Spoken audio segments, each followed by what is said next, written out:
Meaning of Dodge City. Dodge City. Dodge City.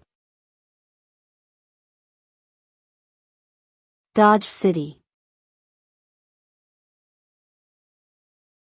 Dodge City. Dodge City is a name that refers to a city in the state of Kansas, USA. The city was founded in the 1860s and was known for its role as a center of activity during the Wild West era. It gained a reputation as a place where lawlessness and violence were common, and where cowboys and gunslingers would come to participate in shootouts and other violent activities. Today, Dodge City is a thriving community with a rich history, and it continues to attract visitors who are interested in the history of the American West.